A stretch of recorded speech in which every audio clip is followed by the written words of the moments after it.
जोहार सकाल समाचार के आपण को स्वागत। पुरी श्रीमंदिर चारिद्वार आज भक्त मानकर दर्शन लगी खुला है। राज्यर मुख्यमंत्री मोहन चरण माझी, दुही उपमुख्यमंत्री कनकवर्धन सिंहदेव, प्रभाती परिडा और मंत्री परिषद मंत्री मानकर उपस्थिति न चारिद्वार खोला जाइछे। इनु जनै दिया जाय पारे जे पुरी श्रीमंदिर चारटा द्वार भितरु दुईटा द्वार भक्त मानकर लगी पूरा बंद थिबारनु भक्त माने महाप्रभुंकर दर्शन करवार लगी बहुत हैरान होउथिले।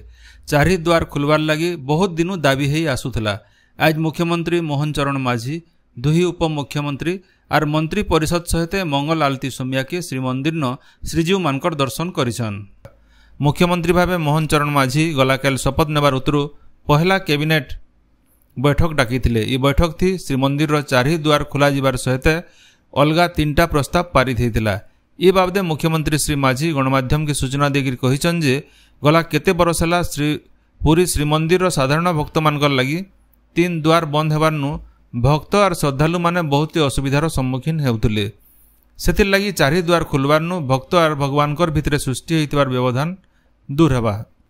सेंदा श्रीमंदिर उन्नतीकरण, संरक्षण, विकास और अलगा समस्यार समाधान लगी राज्य सरकार खूब जल्दी 500 कोटी टंकार गोटे कर्पस पांठिर व्यवस्था करबे बोली कैबिनेट थी प्रस्ताव पारित होइछे।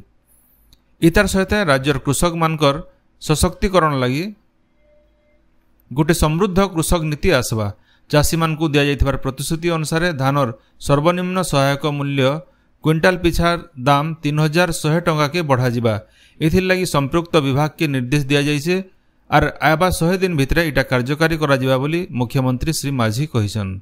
से आहरी कहिछन जे महिला मानकु अतका सशक्त करबार लगी आउ सेमानकर आर्थिक स्थिति उन्नति आनबार लगी राज्य सुभद्रा योजना कार्यकारी हेबा। ई योजना थी महिला मानकु 50,000 टंकार भाउचर दिया जिबा। आबा 100 दिन भितरे ई योजनार रूपरेख तैयार करी मार्गदर्शिका प्रस्तुत करबार के संपृक्त विभाग के निर्देश दिया जाइछे बोली मुख्यमंत्री कहिछन। राज्य सरकार छुट्टी बातिल निर्देशनामा थी संशोधन करिछन। संशोधित निर्देशनामा अनुसार सरकारी अधिकारी और कर्मचारी माने दरकार पड़ले छुट्टी नहीं पारबे, हेले जरूरी परिस्थिति न दरकार पड़ले सांगे सांगे जोग देबे। सेंता जोगाजोग लगी निजर मोबाइल नंबर एक्टिव रखबार के निर्देश दिया जाइछे। इनो जने दिया जाय पारे जे आगनु आबा 30 तारीख तक छुट्टी नबार के मना करा जाय साधारण प्रशासन विभाग तरफु चिठी लिखा जाइथिला। केंद्र सरकार राशन कार्ड संगे आधार संजोग समय के आबा सेप्टेम्बर 30 तारीख तक बढ़ाइछन। आगनु ई समय सीमा आबा 30 तक थिला। केंद्र खाउटी व्यापार, खाद्य और साधारण बंटन मंत्रणालय तरफु ई सूचना दिया जाइछे। देवगढ़ जिला बारकोट थाना 23 नंबर राज्य राजपथर अक्षरशाला पासे गला राति गोटे सड़क दुर्घटना थी जने मोटरसाइकिलियांकर जीवन जाइछे। L&T कंपनी न काम करथुवार जने श्रमिक काम सारिकरी मोटरसाइकिल न घर के फिरुथिला बेले पछाड़ू गोटे अजना गाड़ी धक्का देइथिला। घायल अवस्थानु ताहाकु पहला बारकोट और सेठानु देवगढ़ डाक्तरखाना निया जाइथिला। सेठाने डाक्तर ताहाकु मृत घोषणा करथिले। झारसुगुड़ा जिला लखनपुर थाना पंडरी गानु जने 45 वर्षीय युवकर अस्वाभाविक मृत्यु घटीचे। दुईपहरे घर आगाड़े बसी थिला बेले से हठात मूर्छा हेगले।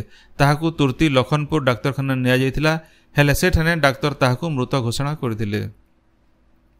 बौद्ध जिला कंटामाल थाना बरगां पंचायत कुम्बेलबंद लुईसिंग सगड़िया जोर पासे गोटे ट्राक्टर धक्कान रुणीमहुल पंचायत टंगियापाली गाँवर जने मोटरसाइकिलियांकर जीवन जाइथिबार बेले जने घायल होइछन। ताहाकु बलांगीर भीमभोई सरकारी डाक्तरखाना निया जाइछे। सुवर्णपुर जिल्लार बिनकाठाने दूरसंचार विभाग तरफु साइबर ठकेई और तार निराकरण बाबदे सचेतनता सभा हो जाइछे। मोबाइल और इंटरनेट व्यवहार बढ़ुथिला बेले साइबर अपराधी माने भिन्न भिन्न कौशल करी लोकु सेमानकर जाल न पकौछन। लोक माने जनता ठकामी न नाई पड़बे से बाबदे टेलीकॉम विभाग अधिकारी माने बुझेइथिले। नुआपड़ा जिला खडियाल केतेटा इलाका न गलाकाल धोकागड्डी संगे वर्षा हो जाइछे। धोकागड्डी थी बड़ बड़ गज माने भांगबार संगे बिजली संजोग विच्छिन्न हो जाइछे। कलाहांडी जिला भवानीपाटना गुणपुर राज्य राजपथर पेरुमंजी गोयल खोज घाटी न गोटे बड़ गज उपुड़ी जिबारनु बनिया बेल तक रास्ता थी गाड़ी मोटर जीवार आसबार बंद रहिथिला। थुआमूल रामपुर न दमकल बाहिनी गज काटला उतरु गाड़ी मोटर चलीथिला।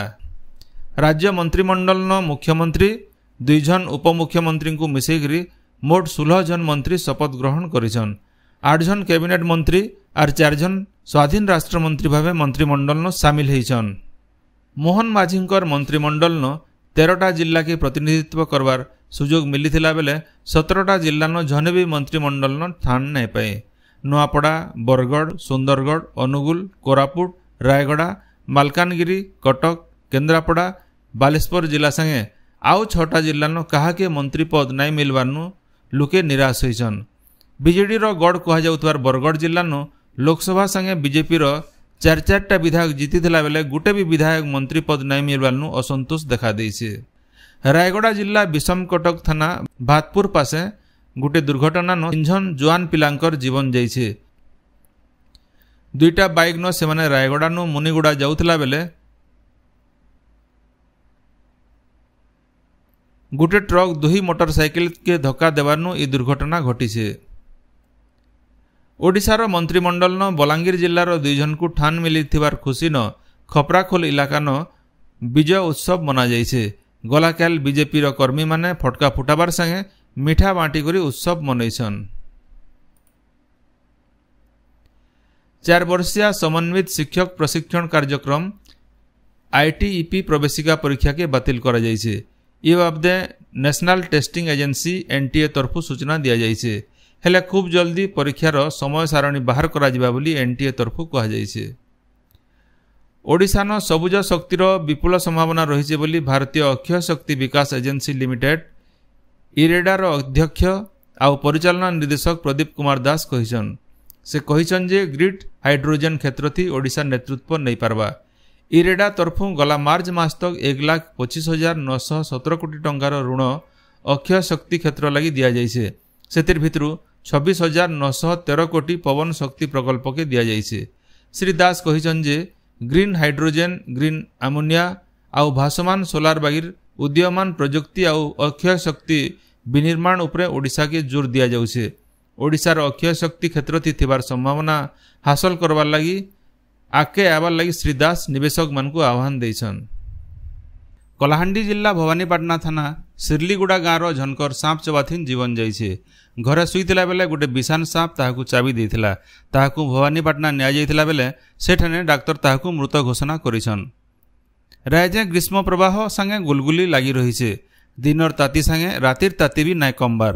ଆଜି ବରଗଡ଼, ବଲାଙ୍ଗୀର, ନୂଆପଡ଼ା, ବୌଦ୍ଧ, ସୋନପୁର, ସମ୍ବଲପୁର ଆଉ ଝାରସୁଗୁଡ଼ା ଜିଲ୍ଲାର ଗୋଟେ 2ଟା ଜାଗାନ ଜବର ଖରା ହେବା ବୋଲି ପାଣିପାଗ ବିଜ୍ଞାନ କେନ୍ଦ୍ର ତରଫୁ ସୂଚନା ମିଳିছে।